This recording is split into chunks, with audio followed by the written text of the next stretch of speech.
Hello बच्चों, आप सभी का स्वागत है आपके अपने यूट्यूब चैनल कंपोज सपोर्ट। तो इस वीडियो में देखेंगे क्लास 10 के सब्जेक्ट सामाजिक विज्ञान यानी सोशल साइंस के चैप्टर नंबर 3 जिसका नाम है भूमंडलीकृत विश्व का बनना। तो इस चैप्टर में आपके प्रीवियस बोर्ड में जो जो क्वेश्चन पूछे जा चुके हैं वो, और जो आपका बोर्ड पेपर होने वाला है उसमें कौन सा क्वेश्चन इंपॉर्टेंट रहने वाला है उनमें से, क्योंकि बच्चों आपके जो क्वेश्चन बोर्ड एग्जाम में आते हैं वो प्रीवियस बोर्ड से ही पूछे जाते हैं। तो देर न करते हुए ले चलता हूँ सीधा आपको इंपॉर्टेंट क्वेश्चंस पर। और जो बच्चे चैनल पर फर्स्ट टाइम विजिट कर रहे हैं, चैनल को जरूर सब्सक्राइब कर लीजिएगा ताकि आने वाली वीडियोस के नोटिफिकेशन आपके पास टाइम रहते पहुंच सके। बाकी आप लोगों के जो बोर्ड एग्जाम में सब्जेक्ट जितने भी हैं सभी सभी आपके सब्जेक्ट की प्रिपरेशन बच्चों कराता हूँ। लास्ट भी प्रिपरेशन का ये बहुत अच्छा रिस्पॉन्स रहा बच्चों का, काफी अच्छा रिजल्ट रहा। बाकी जो आप ये क्वेश्चन देखेंगे इसकी जो पीडीएफ है वो भी, उसका लिंक भी मैं डिस्क्रिप्शन में दे दूंगा। बट हाँ, अगर आप ये पूरी वीडियो अच्छे से देखते हैं तो सारे क्वेश्चन आप अच्छे से समझ जाएंगे। उसके बाद फिर आप वीडियो पीडीएफ से जाकर के आप क्वेश्चन को बहुत अच्छे से याद कर सकते हैं। क्लियर है? तो आप आ चुके हैं, देखिए अध्याय चैप्टर आपका थर्ड जिसका नाम है भूमंडलीकृत विश्व का बनना। तो इसमें आप देख रहे हैं सबसे पहले बहुविकल्पीय प्रश्न, उसके बाद फिर आपके निश्चित, फिर लघु, फिर दीर्घ, सारे क्वेश्चन डिस्कस करेंगे। कौन सा क्वेश्चन इंपॉर्टेंट है वो भी हम पूरा जानेंगे। तो पहला है मोस्ट इंपोर्टेंट क्वेश्चन जो है वो है, वे मार्ग जो न केवल एशिया के विशाल क्षेत्रों को एक दूसरे से जोड़ने का कार्य करते हैं बल्कि एशिया के उत्तरी अफ्रीका को जोड़ने का काम करते हैं, ऐसे रूटों को हम क्या कहते हैं? इसका जो आंसर हो जाएगा बच्चों क्या हो जाएगा? सिल्क मार्ग हो जाएगा। तो एक बार मैं चेक कर लेता हूँ कि रिकॉर्डिंग ठीक से हो रही है या नहीं हो रही है। तो कई बार बच्चों ऐसा हो चुका है कि रिकॉर्डिंग स्टार्ट कर देता हूँ, उसके बाद देखता हूँ जाकर के तो रिकॉर्डिंग हो ही नहीं होती है, या कई बार की रिकॉर्डिंग बीच में कैंसिल हो जाती है। तो इसलिए बीच बीच में चेक भी करना बहुत जरूरी हो जाता है। तो जैसा कि अभी आप देख पा रहे हैं स्क्रीन पर, इसको जरा सा सिलेक्ट कर लेता हूँ। थोड़ी सी कई बार प्रॉब्लम हो जाती है। यहाँ पे हम वापस आ चुके हैं फुल स्क्रीन में। तो यहाँ पर अभी हम डिस्कस कर रहे थे पहले क्वेश्चन को कि वे मार्ग जो ना केवल एशिया के विशाल क्षेत्रों को एक दूसरे से जोड़ने का कार्य करते थे बल्कि एशिया और उत्तरी अफ्रीका को जोड़ते थे, क्या कहलाते थे? रेशम मार्ग कहलाते थे। क्लियर है? इसको आप अच्छे से याद कर लीजिए। दूसरा जो क्वेश्चन देख रहे हैं आप, 18वीं शताब्दी में विश्व व्यापार का सबसे बड़ा केंद्र था, तो कौन था? यूरोप था। ये आपने अच्छे से याद रखना है। कौन सा वो महाद्वीप था? यूरोप। थर्ड नंबर देख रहे हैं आप, रिंडरपेस्ट नामक पशुओं की बीमारी निम्नलिखित में से किस महाद्वीप पर फैली थी? अफ्रीका। यहाँ ये दोनों महाद्वीप हैं तो इन दोनों में कंफ्यूज नहीं होना है। विश्व व्यापार का सबसे बड़ा केंद्र यूरोप, रिंडरपेस्ट नामक बीमारी क्या थी? अफ्रीका। इसमें क्या हो गए थे, जो पशु जानवर थे बहुत अधिक मात्रा में मरने लग गए थे। तो कहाँ पर फैली थी ये बीमारी? अफ्रीका में। बीमारी का नाम क्या था? रिंडरपेस्ट। क्लियर है? चलते हैं नेक्स्ट क्वेश्चन आपके जो निश्चित उत्तरीय प्रश्न आते हैं। इसमें पहला जो क्वेश्चन है, आयरलैंड में आलू का अकाल कब पड़ा? इंपॉर्टेंट नहीं है ना, कि और ना ये क्वेश्चन आपके एग्जाम में अब तक पूछा गया, फिर भी आप याद कर लो। 1845 से 1849 ईस्वी के बीच में पड़ा था। सेकंड नंबर है, 18वीं शताब्दी तक विश्व के सबसे संपन्न देश कौन से थे? तो सबसे संपन्न देश भारत और चीन थे। ठीक है, ये जो 1800 से लेकर के 1900 तक का आपका समय रहा। सबसे संपन्न देश कौन से रहे? भारत और चीन। नेक्स्ट है आपका, अमेरिका को उपनिवेश बनाने वाले दो प्रथम यूरोपीय देश कौन से थे? उपनिवेश का सीधे सीधे मतलब आप समझ लो गुलाम। ठीक है, तो एक स्पेन है, दूसरा पुर्तगाल। ठीक है, अमेरिका को किन दो देशों ने उपनिवेश बनाया था? यूरोपीय देश कौन से थे? वो स्पेन और पुर्तगाल। ठीक है, नेक्स्ट है आपका जो क्वेश्चन है उसको देखते हैं। भूमंडलीकरण क्या है? एक नंबर का क्वेश्चन आएगा, इंपॉर्टेंट है, इसको आप अच्छे से याद कर लीजिएगा। विविध देशों के आर पार के लोगों सामान तथा सेवा गतिविधियों को भूमंडलीकरण कहते हैं।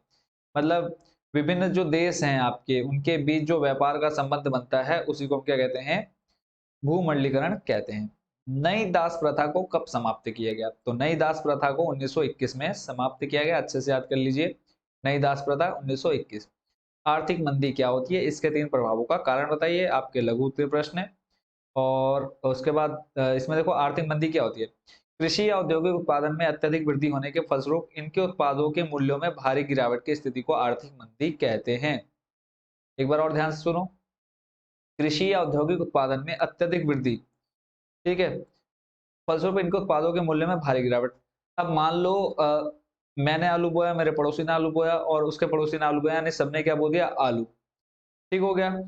अब सभी के पास क्या है? आलू। अब खरीदने वाले क्या होंगे? कम होंगे। अब बताओ ये आलू सस्ते बिकेंगे कि बेचोगे आप? तो सिंपल से कहोगे कि जब इतने आलू हैं तो लोग महंगे क्यों खरीदेंगे। मतलब आसानी से सिंपल, मतलब सरल भाषा में हम क्या बोले, जब हमारी जो उत्पादन है वो अधिक हो जाए और अधिक होने के कारण जो उसके विक्रय मूल्य है ठीक है, वो क्या हो जाए, उसमें गिरावट आ जाए, उसी को हम क्या बोलते हैं, आर्थिक मंदी कहते हैं। क्लियर है। अब इसके क्या क्या प्रभाव हुए, कृषकों एवं उद्योगपतियों को अत्यधिक हानि होने से वे ऋणी हो जाते हैं। मतलब जो किसान होते हैं वो अत्यधिक ऋणी हो जाते हैं। मान लो उन्होंने महंगे दर पर आलू के बीज लगाए या कोई भी सब्जी या कुछ भी फसल वगैरह लगाई महंगी खरीद करके, जब देखा कि बहुत अधिक मात्रा में उसका उत्पादन हो गया, तो वो अपने आप जब कम दर में बिकेंगे तो वो क्या हो जाएंगे, ऋणी हो जाएंगे, कर्जदाता हो जाएंगे। श्रमिक वर्ग को बेरोजगारी का शिकार होना पड़ता है क्योंकि उत्पादन का कार्य मंदा हो जाता है, जिससे श्रमिकों को छटनी और कृषकों को खाली हाथ रहना पड़ता है। तीसरा पॉइंट है, आर्थिक मंदी से शहरों में रहने वाले लोग ज्यादा प्रभावित होते हैं क्योंकि वे नौकरी या व्यवसाय में लगे होते हैं। सबसे ज्यादा प्रभाव किनको होता है, शहर में रहने वाले लोगों को। ठीक है, चलते हैं नेक्स्ट क्वेश्चन पर। 1929 के आर्थिक मंदी के 3 प्रभावों को स्पष्ट कीजिए। और मोस्ट इंपोर्टेंट क्वेश्चन है बच्चों, अभी तक आपने जितने क्वेश्चन देखे एक बार के लिए उनको छोड़ोगे, बट इस क्वेश्चन को आपने अच्छे से दिमाग में सेट कर लेना है। ठीक है, ये आपका ऊपर दिमाग है, इसमें आपने बिल्कुल बसा लेना है इसको। तो प्रमुख कारण क्या क्या थे, पहला था भारी जनसंख्या में प्रवर्जन। ठीक है, आर्थिक मंदी के प्रभाव से एक क्षेत्र से दूसरे क्षेत्र की ओर भारी संख्या में प्रवर्जन हुआ। प्रवर्जन मतलब होता है एक स्थान से दूसरे स्थान पर चले जाना या वास करना। प्रारंभ हो गया था इस काल में ना केवल स्थानीय, एक देश से दूसरे देश के और भी मतलब प्रवर्जन की तेजी आई। मतलब ना कि मतलब शहर गांव से शहर या शहर से गांव की तरफ, पर एक देश से दूसरे देश के लोग भी इधर से उधर जाने लगे। दूसरा पॉइंट है गंदी बस्तियों का तीव्र निर्माण। अब भैया जब जनसंख्या वृद्धि होगी, लोग एक स्थान छोड़ करके एक दूसरे स्थान पर जाएंगे तो अपने आप जनसंख्या बढ़ेगी और गंदी बस्तियां बनेंगी बनेंगी, है ना। तो आर्थिक मंदी के प्रभाव से नगरीय क्षेत्रों में गंदी बस्तियों के निर्माण में तेजी आई। इन बस्तियों के निर्माण में ग्रामीण क्षेत्र में मंदी की मार से नगरीय क्षेत्रों में आने वाले श्रमिक की विशेष भूमिका रही। गांव छोड़ करके जो शहर में है, तो भैया अब शहर में तो आपको पता है जगह इतनी सस्ती मिलती नहीं है, अब लोग क्या बना के रहने लगे, गंदी बस्तियां या बस्तियां बनाने लगे, अपने आप वो गंदी हो जाती है। थर्ड पॉइंट देख रहे हैं, सरकार की भूमिका में वृद्धि। आर्थिक मंदी के प्रभाव से सरकार की लोक कल्याणकारी भूमिका में वृद्धि हुई। मंदी के कुप्रभावों को दूर करने के लिए विश्व की अनेक सरकारों ने अनेक कल्याणकारी योजनाओं को चलाना प्रारंभ कर दिया। इसी क्रम में अनेक प्रकार की सब्सिडियों की घोषणा की गई। सब्सिडी अभी आप समझ सकते हैं कि जो बच्चे देखते होंगे गैस सिलेंडर पर आपको सब्सिडी मिलती है, कुछ पैसे वापस आते हैं। ठीक है, चलते हैं नेक्स्ट। और ये जो आपका क्वेश्चन है मोस्ट इंपोर्टेंट है, इसको भी आपने अच्छे से प्रिपेयर कर लेना। जो मोस्ट इंपोर्टेंट बोल रहा हूँ वो तो आपने करना ही करना है, बाकी उसके बाद जो आपको दिख रहे हैं कि इस ईयर में ये क्वेश्चन आ चुका है, आप वो जरूर प्रिपेयर कर लीजिएगा। प्रश्न नंबर 3 देख रहे हैं, गिरमिटिया। गिरमिटिया का सीधा सीधा अर्थ होता है श्रमिक या मजदूर। ठीक है, गिरमिटिया कौन से होते थे, जिनको हम बंधक बना करके एक देश से दूसरे देश ले जाते थे। तो मजदूर से क्या अभिप्राय है समझाइए। तो गिरमिटिया शब्द अंग्रेजी के शब्द एग्रीमेंट, सीधे सीधे क्या है, एग्रीमेंट, इसको आप याद कर लो, एग्रीमेंट से बना है। व्यवहारिक रूप से गिरमिटिया मजदूर का संबंध पूंजीवाद के विकास से रहा। इसके अंतर्गत मजदूरों को एक स्थान से दूसरे स्थान पर अनुबंध के अंतर्गत, अनुबंध यानी उनसे एक दस्तावेज पर साइन करा लिए जाते थे कि आपको इतनी सैलरी में या इतने पैसों में आपको ये काम करना पड़ेगा, अंतर्गत मजदूरी के लिए ले जाया करते थे। अब ये कहाँ जाते थे, भारत से मॉरिशस जाते थे, कैरिबियाई देशों में जाते थे। ठीक है, आगे देखते हैं इसके बारे में और क्या है। इसमें क्या है, वस्तुतः यह बंधुआ मजदूरी के समान की ही कुप्रथा थी। बंधुआ मजदूर यानी आप इसको क्या कह सकते हैं, सीधा सीधा मजदूरों को खरीद लेना। ठीक है, साम्राज्यवादी व्यापारी भारत जैसे पराधीन देशों में अपने एजेंट भेजकर यहाँ के गरीबों को बहला फुसलाकर उनसे करार करवा लेते थे कि वे इतने वर्षों तक सुदूर देशों में कार्य करेंगे और उन्हें इसके बदले इतना पैसा मिलेगा। अभी मैंने आपको बताया कि उनसे क्या करा लेते थे, साइन करा लेते थे दस्तावेजों पर, और मतलब उनको बहला फुसला करके ले जाते थे कि आपको इतने टाइम तक इतने पैसे में काम करना पड़ेगा। किंतु वास्तविकता में जब इन्हें दक्षिण अफ्रीका आदि देशों में ले जाया जाता था तो पानी के जहाज की यात्रा एवं अन्य मार्ग व्यय के रूप में इन पर इतना बोझ डाल दिया जाता था कि ये वर्षों तक बिना कुछ धन कमाए केवल अमानवीय दशाओं में रहकर, मतलब खाली जिंदा रहना, खाना पीना भी इतना ऐशो आराम नहीं, सिर्फ अमानवीय दशा का मतलब ये हुआ सिर्फ जिंदा रहना में रहकर काम करने के लिए ही बाध्य हो जाते थे।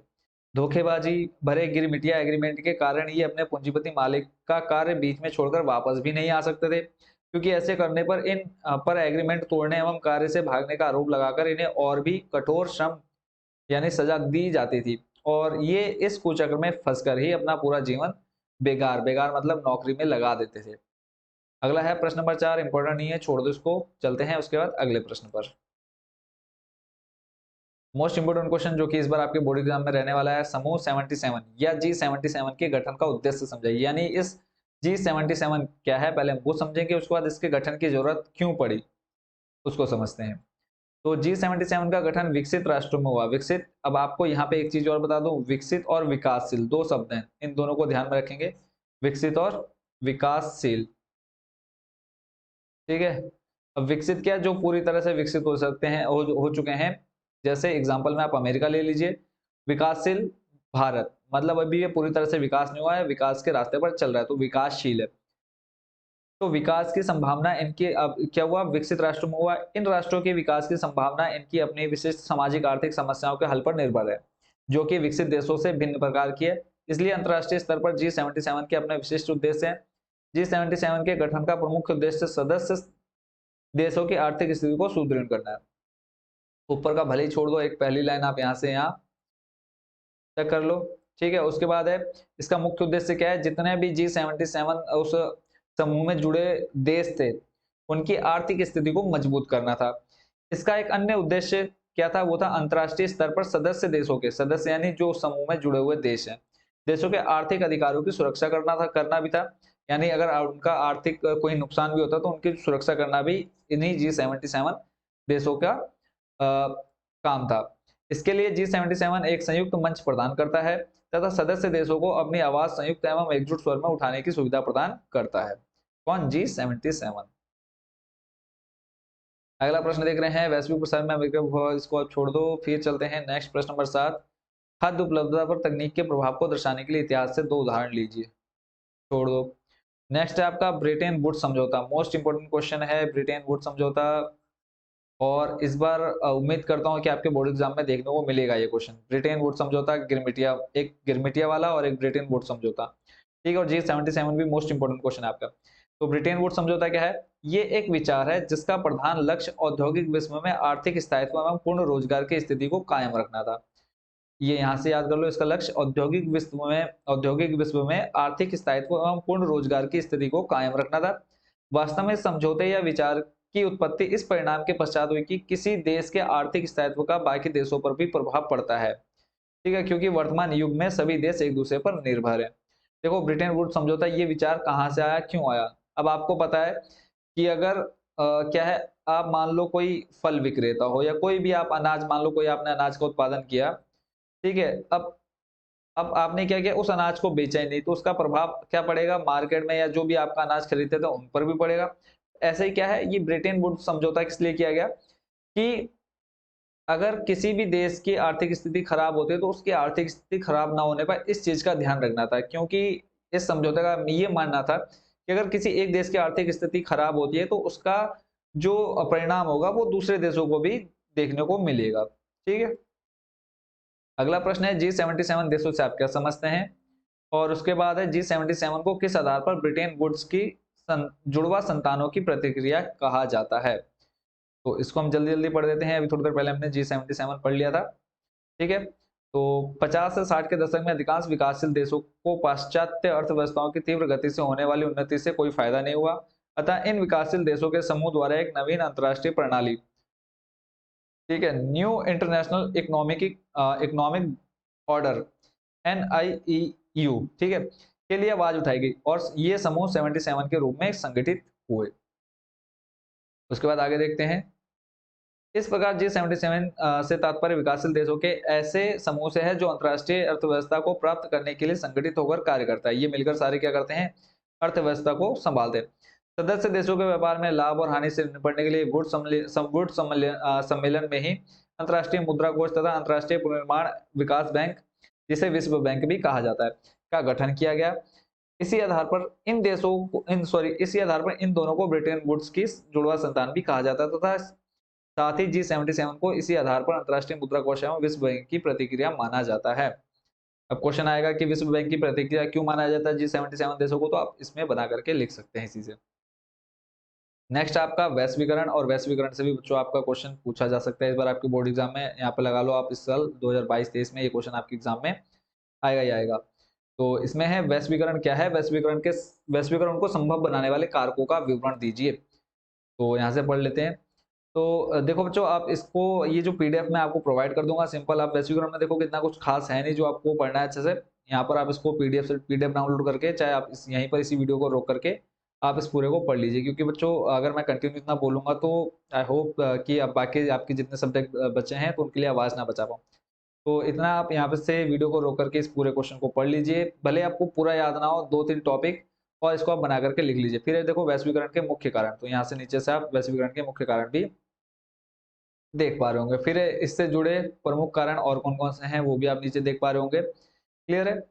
उसके बाद है भूमंडलीकृत विश्व का बनना, इसको आप छोड़ दीजिए। ठीक है? इसमें भूमंडलीकृत विश्व का बनना, तो इसको आप छोड़ दीजिए, इतना इम्पोर्टेंट नहीं है। एक तो आपका G77 हो गया, ठीक है? उसके बाद एक वैश्वीकरण हो गया, गिरमिटिया वाला होगा। इससे पहले आपको जो मैंने 2-3 क्वेश्चन बताए वो भी आप देख लीजिएगा। उसके बाद जो इम्पोर्टेंट क्वेश्चन है आपका वो है गिरमिटिया श्रमिक, सॉरी गिरमिटिया कह रहा हूँ ये, नीचे चलेगा आपका question. Corn law, corn law क्या था और कॉर्न लॉ के समाप्त करने के बारे में ब्रिटिश सरकार का फैसला। तो कॉर्न लॉ के समाप्त करने के बाद के बारे में ब्रिटिश सरकार का फैसला क्या था? 18वीं शताब्दी के अंत में ब्रिटेन में जनसंख्या में तीव्र गति से वृद्धि होने लगी।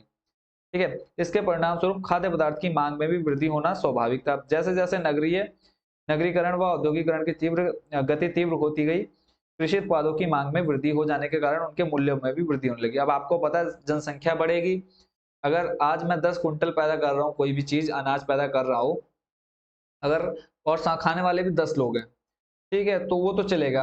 और जैसे जैसे आप जनसंख्या बढ़ाएंगे उत्पादन तो उतना ही होगा। मान लो मेरे पास 1 एकड़ जमीन है, उसमें उत्पादन तो उतना ही होगा। अब जनसंख्या बढ़ेगी, 10 से 100 हो जाएंगे तो क्या होगा? उत्पादन तो उतना ही रहेगा, पर जनसंख्या बढ़ गई, मांग बढ़ेगी, यानी खाने वालों की क्या बढ़ गई? संख्या बढ़ गई, तो अपना मांग बढ़ेगी, और मांग बढ़ेगी तो मैं जो 10 कुंटल पहले 100 रुपए में बेच रहा था वो कितने में बेचूंगा? 1000 रुपए में बेचूंगा। तो यही है कि जैसे जैसे जनसंख्या में वृद्धि हुई वैसे वैसे क्या हो गया? मांग बढ़ने लगी, उसके साथ साथ उसका मूल्य भी बढ़ने लगा। दूसरी ओर बड़े भूस्वामियों के दबाव में आकर ब्रिटिश सरकार द्वारा मक्का के आयात पर भी रोक लगा दी गई। पहले क्या था, मक्का जो था दूसरे देश से लाया जाता था, ठीक है, यानी दूसरे देश से मक्के को क्या किया जाता था? मंगाया जाता था, पर उसको उस पर भी रोक लगा दी। किसके दबाव में आकर के? बड़े भूस्वामियों के दबाव में। भूस्वामी मतलब जिनके पास बहुत ज्यादा ज्यादा जमीन थी, ठीक है। वे कानून जिनके द्वारा सरकार यह रोक लगाया करती थी, वे कानून ही कार्नो लॉ कहलाते थे, ठीक है। परंतु खाद्य पदार्थों के अत्यधिक बढ़े हुए मूल्यों से परेशान होकर उद्योगपतियों एवं नगरवासियों ने सरकार को विवश कर दिया कि वह कॉर्न लॉ को समाप्त कर दे। सरकार ने इस कानून को निरस्त कर दिया तथा अत्यंत कम मूल्यों पर खाद्य पदार्थों का आयात किया जाने लगा। जब वहां से मतलब इनको इन पर दबाव बनाया गया, गवर्नमेंट पर, सरकार पर दबाव बनाया गया, अंग्रेजी सरकार पर, तो जो आयात को रोक दिया गया था उसको वापस पुनः लागू कर दिया गया, जिससे क्या हुआ कि जो महंगाई बढ़ी थी, क्योंकि अब सामान कम था, खाने वाले ज्यादा थे, अब क्या हुआ जब बाहर देशों से आने लग गया तो अब सामान क्या हो गया? बैलेंस हो गया। फिर है रिंडरपेस्ट का आना। तो रिंडरपेस्ट मवेशियों में प्लेग की तरह फैलने वाली एक बीमारी थी। जो अब देखो प्लेग क्या थी? संक्रामक रोग था, एक से दूसरे में, दूसरे से तीसरे में, इस तरह की एक बीमारी थी। अब प्लेग किस में फैला था? चूहों में फैला था। तो रिंडरपेस्ट भी पशुओं की बीमारी थी, तो जो कि 1890 के दशक में अफ्रीका में बड़ी तेजी के साथ फैल गई थी। इस बीमारी के विषाणु को यूरोपीय उपनिवेशक एशिया से अफ्रीका लेकर के गए, ठीक है। यहाँ मतलब हो सकता है ऐसा कुछ मतलब यहाँ से जो जानवर लेके गए होंगे उसमें ये विषाणु होगा। तो ये जो यूरोपीय उपनिवेशक थे वो एशिया से अफ्रीका लेकर के गए थे। रिंडरपेस्ट के प्रकोप से अफ्रीका में देखते ही देखते हजारों पशु मर गए। इस बीमारी का लोगों की रोजी रोटी तथा स्थानीय अर्थव्यवस्था पर बहुत बुरा प्रभाव पड़ा। अब आपको पता है कि कई लोग जानवरों से मतलब दूध वगैरह का या खेत वेत जोतने का तो ये सब काम करते हैं। भैया जब पशु मरने लग जाएंगे तो उनकी आर्थिक अवस्था अपने आप क्या हो जाएगी? खराब होगी। मोस्ट इंपोर्टेंट क्वेश्चन बच्चों जो लास्ट है, इसको आप जरूर अच्छे से प्रिपेयर करेंगे। महामंदी, महामंदी है कि मतलब बहुत ही बुरा हाल हो जाना, इसको लेकर के पैसों को, यानी पैसों को अब पैसा देखने को नहीं मिलना, महामंदी। अब क्या है, और ये महामंदी कब फैलेगी? जब बहुत बड़ी संख्या में क्या होगा? युद्ध होगा, बहुत भयंकर युद्ध होगा तब। तो देखो यहाँ पे हम पढ़ते हैं,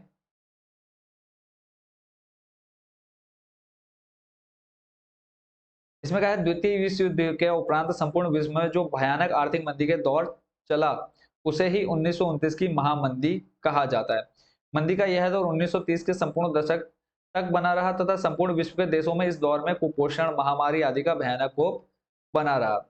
मंदी का प्रारंभ 4 सितंबर 1929 को अमेरिका स्टॉक एक्सचेंज में गिरावट से हुआ। फिर उसके बाद आगे देखते हैं 1929 सॉरी क्या था नीचे 29 अक्टूबर 1929 को मंगलवार के दिन इसकी खबर अंतर्राष्ट्रीय हो गई। इस दिन को काला मंगलवार भी कहा जाता है। क्वेश्चन 1 नंबर का आपका पूछेगा जरूर इस बार कि काला मंगलवार किसे कहा जाता है, तो 1929 की आर्थिक महामंदी को।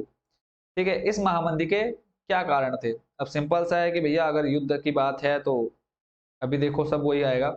स्टॉक मार्केट, विश्व के स्टॉक बाजारों, बैंकों व मुद्रण संस्थानों में आई गिरावट इसका संरचनात्मक कारण था। दूसरा पॉइंट है, विश्व युद्ध के बाद विकासशील ढांचे का चरमरा जाना इसका व्यवहारिक कारण था। राज सत्ताओं का वैश्विक राजनीति में उलझकर सामाजिक आर्थिक पहलू की अनदेखी करना इसका राजनीतिक कारण था।